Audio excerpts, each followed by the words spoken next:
My name is Francesca, and Professor Chase had asked me to answer a few of your questions regarding being in your last semester of nursing school and transitioning into the real world and getting your first nursing job.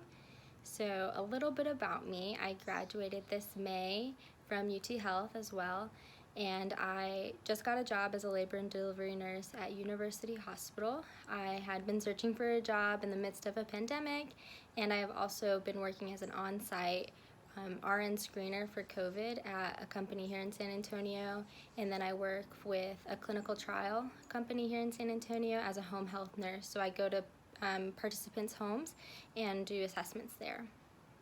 So I'm going to run through these questions. If what I'm talking about prompts follow-up questions, or if you had a question that you didn't get to send to Professor Chase, please feel free to follow up with me. I'll provide contact information. But yeah, I just want to help y'all out in this time, and hopefully what I have to share is helpful to you. First question, how confident were you in immersion, and did it help you prepare for a job? So my semester, our cohort, we unfortunately were at the very beginning of all of the mandates for COVID-19, so our immersion was cut short and canceled, really. We did all of the necessary paperwork for it, but we never got to do our 12 shifts in the hospital, and I was originally supposed to do it at Methodist Children's in the pediatric ER. So I was full of anticipation, trying to figure out, number one, is peds really where I wanted to be? Because I had a very strong interest in peds and maternal health after my clinical rotations, and then I needed to figure out if ER was something that I could handle. In the past, I was an ER scribe prior to coming into nursing school, and that was exciting, but with kids and parents, it's very different. So I was very upset and disappointed that that was cut short, and then we went to virtual, and we had virtual patients, we had to chart on them, and I would say that has not prepared me, but I also haven't started my shifts as a L&D nurse at university yet. So I think that your immersion experience, if you are getting to do patient care, is going to help prepare you so much. It's going to be very similar to how you'll be as a new grad. You're going to have a preceptor, you're going to have someone there to challenge you, to answer your questions. So I would say with immersion, go in with an open eye. Don't be afraid to ask for help. Don't be afraid to admit that you don't know something. This is like advice I'm taking for myself going into my new grad position.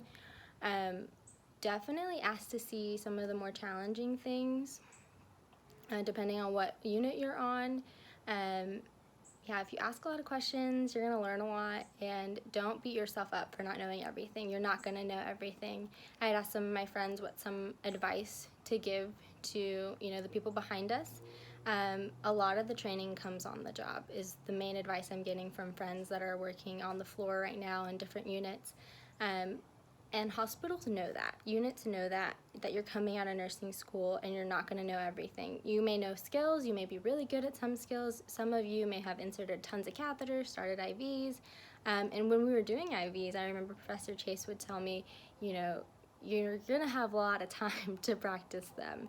So, give yourself that grace, understand that you're still learning, and really, when you're looking for a job, I want y'all to look for a team that you feel is going to support you in that. Like, when you're going to your interview, ask a ton of questions. If you're able to get a shadow shift, get a feel for how the nurses respond to your copious amounts of questions.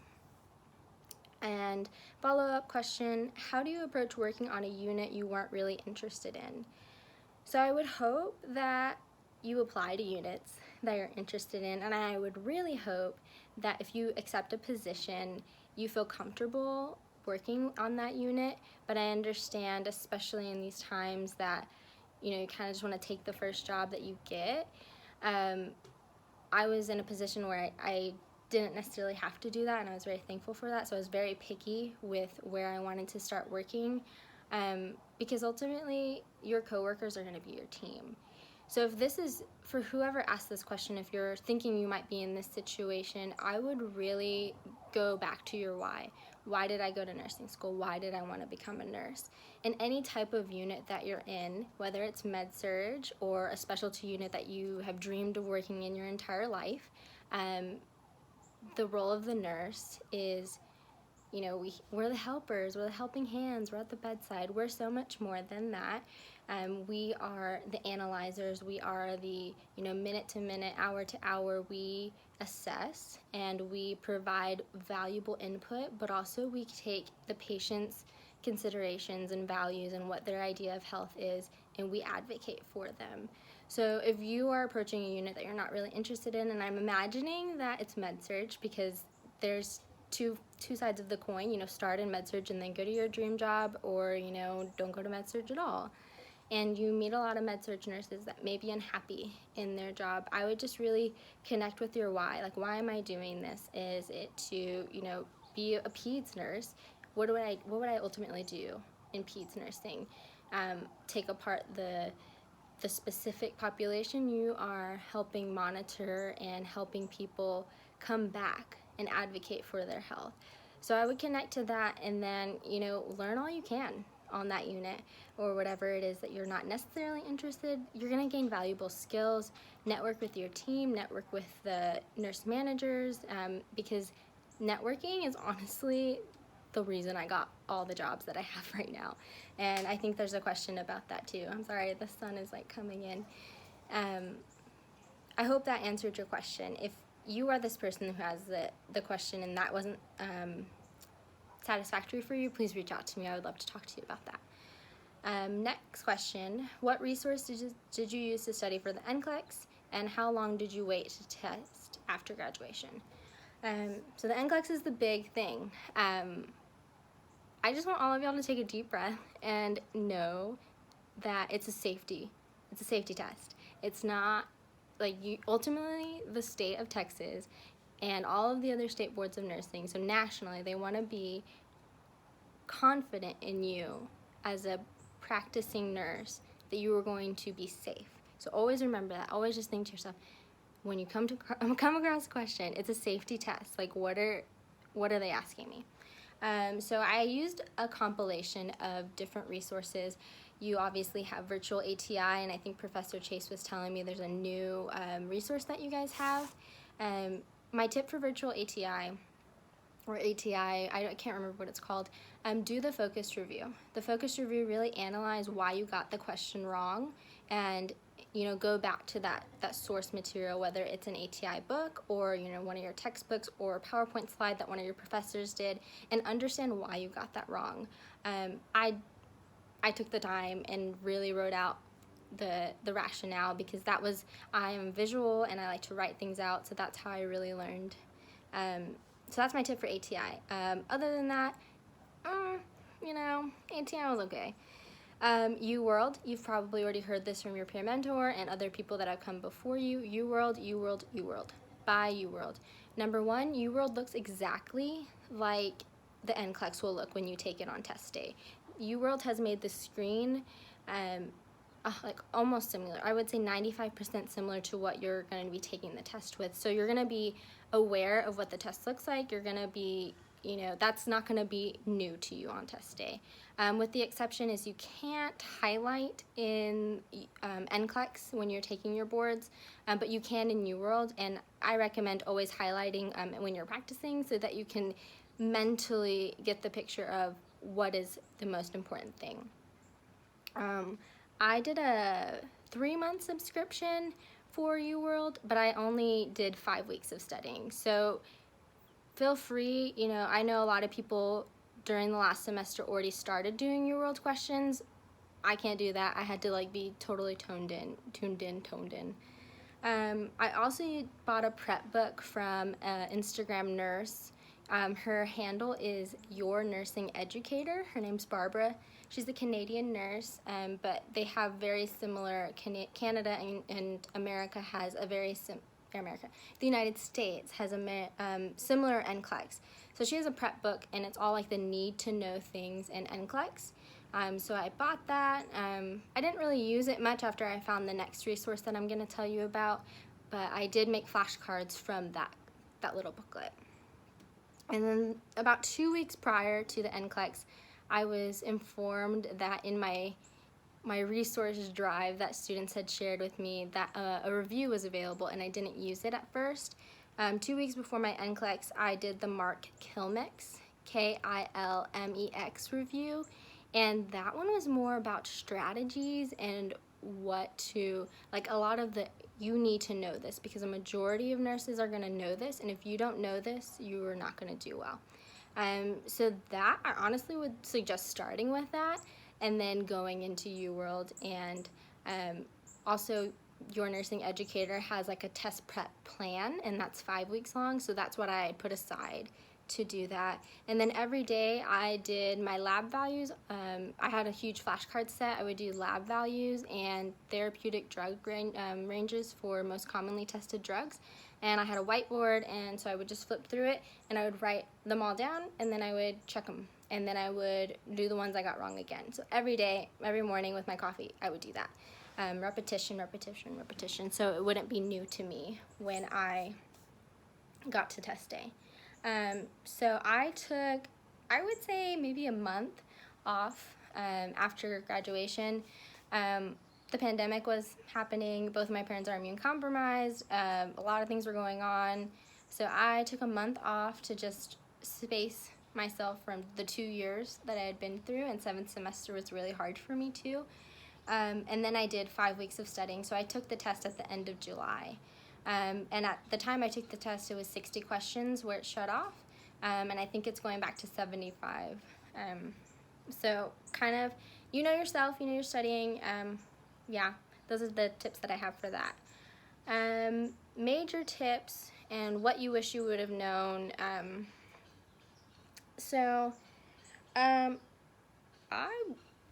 I was trying to think of these things, and I'm not at the bedside currently, so I definitely think there's going to be more things that pop into my head as I start practicing.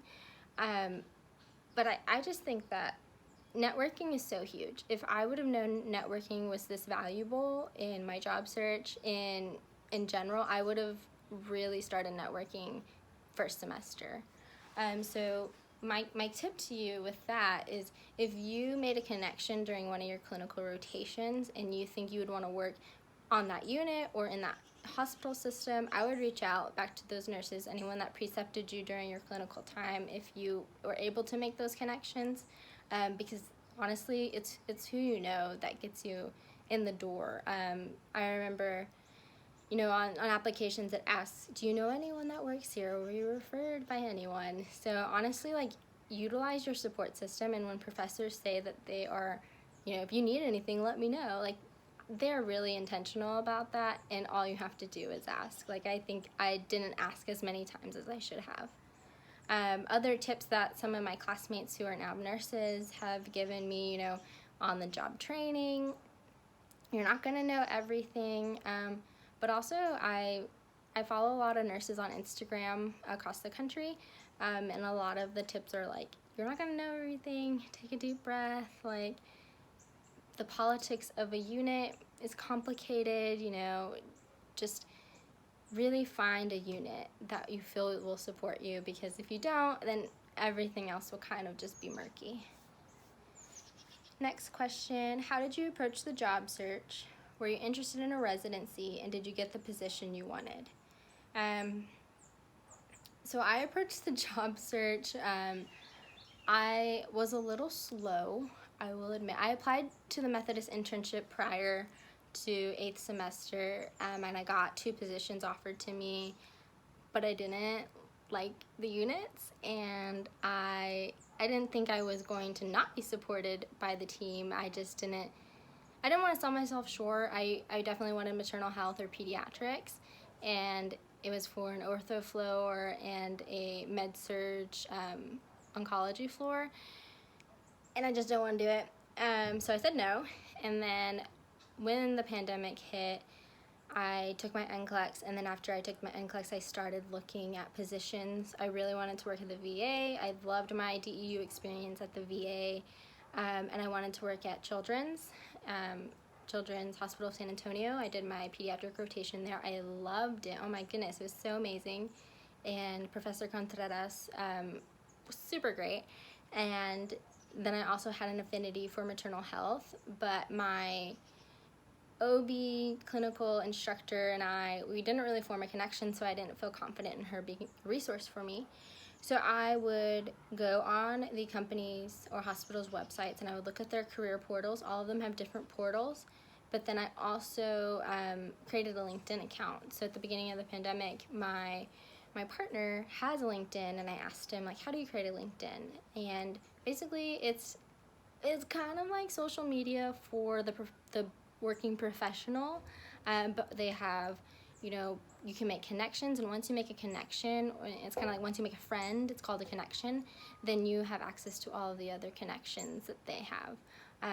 So I started out, I made a little bio. It was kind of like a blurb of my cover page, and then I put, what I was looking for, and then I connected with professors, I connected with classmates, and I connected it with nurses across the country, and I was just trying to seek advice. So I would comment like, hi, I'm Francesca, I'm a new grad nurse, I'm looking for positions in so-and-so. I saw on your profile that you were an L&D nurse, like I would love to hear advice for a new grad.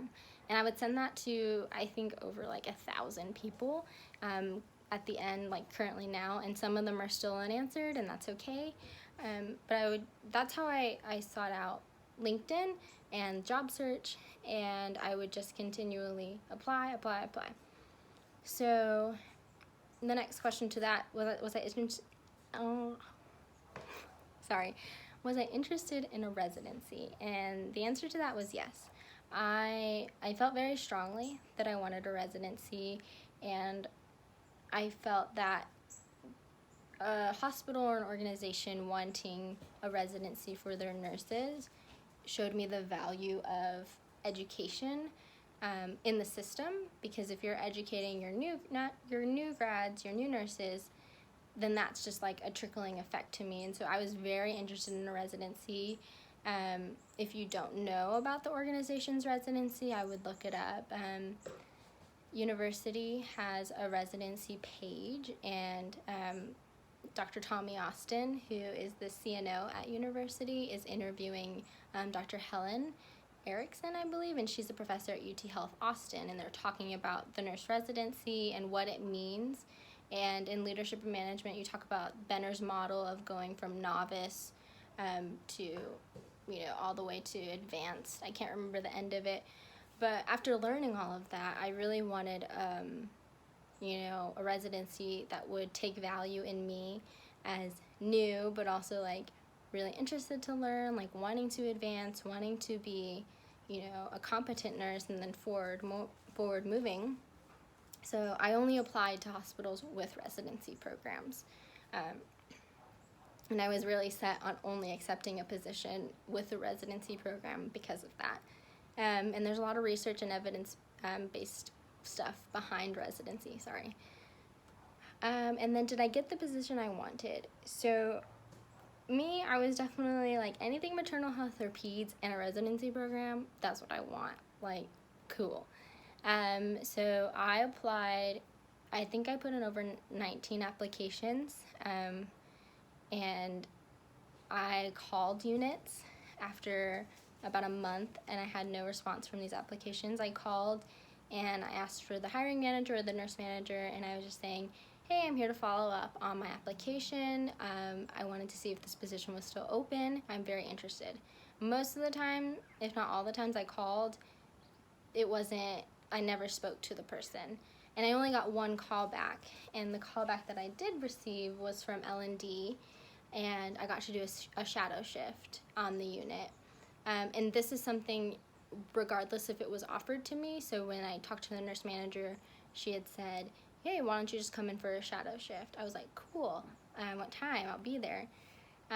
So before that conversation had happened, I had connected with a nurse in Connecticut, and she was a nurse practitioner, just graduated nurse practitioner school, and I was asking for advice and doing all that, and she had told me always ask for a shadow shift, because then you get a feel for the unit to see if you personally have that chemistry with them, but then also you can see, what a day in the life of being on that unit looks like. And so if you're trying to do days or you're trying to do nights, ask for a shadow shift on whichever one you're applying to, if they if you can get in contact with them, because that gives you a lot of, real time, like you get to interview them as well as they get to interview you. So ultimately, yes, I did get the position I wanted. I will be starting later this month, doing L&D at university, and I'm very excited. Get to help women and their families bring in new life and celebrate birthdays, and also just support them in whatever birth plan they have, or help educate them on what birth plans are. And then the last question, how did you make LinkedIn? I kind of talked about this a little, but one thing I didn't talk about is the other 2 jobs that I have. So I work 2 PRNs right now, and I'm about to come off a contract of 1 right before I start my full-time job. I work as an on-site screener at a corporation here in San Antonio. So any employee that comes in has symptoms they think could be COVID-19, I screen them in full PPE, and I triage them either back to work, like you're fine, home to take a regular sick day, home to quarantine or isolate, and then get tested depending on the symptoms that come up and the interview that I do with them, or call 911. And then I have another job. I work as a home health nurse for a clinical research corporation in San Antonio, and I do home health visits to participants that are no longer able to come to the site, and I do assessments and blood draws at their home. Both of those jobs I got through LinkedIn. So I had learned from resources that I had found on Instagram and LinkedIn how to make my LinkedIn profile kind of like very desirable to recruiters. So this could work for, just PRN jobs, but also full-time jobs. There are recruiters that use LinkedIn like crazy, and they will reach out to you with positions. And so that's how I got the 2 positions that I currently work in addition to the one I'm about to do. They reached out to me, I did a phone interview, and then I started working. So that was very valuable, being able to add that experience to my resume, especially looking for a full-time job. So I hope that answered the questions that you guys had. But if you have any more questions, like I said, I'll provide my contact information to Professor Chase. Feel free to reach out to me if you need anything. If you don't have access to the Mark Kilmick's review, please let me know. There's a way to get access, but if your peer mentor, I know there's some circulating around UT Health, so you may have access to it already. I would definitely, like that, for NCLEX, that's the biggest advice that I have. And then for biggest advice for NCLEX, UWorld and Mark Kilmick's. And then biggest advice for being a new grad and trying to apply for all these things is network. And don't be afraid to call, don't be afraid to ask. My whole motto for this quarantine time period, 2020, is that the worst thing they could say is no. So if you call and you ask, if you utilize your network and resource, utilize the people you know, definitely whoever you're asking to be a reference for you, keep in contact with them, let them know what's going on in your life, ask them questions, because they're a wealth of resource as well. So I hope this is helpful. I wish you guys all the best. Congratulations, you're almost done. You're about to be BSN graduates, and then you'll have your RN, and then you'll have your job. So I'm very excited. You guys are the future of nursing, and I can't wait to potentially see y'all at the bedside as like a coworker, not sick. But okay, all right, thank you, bye.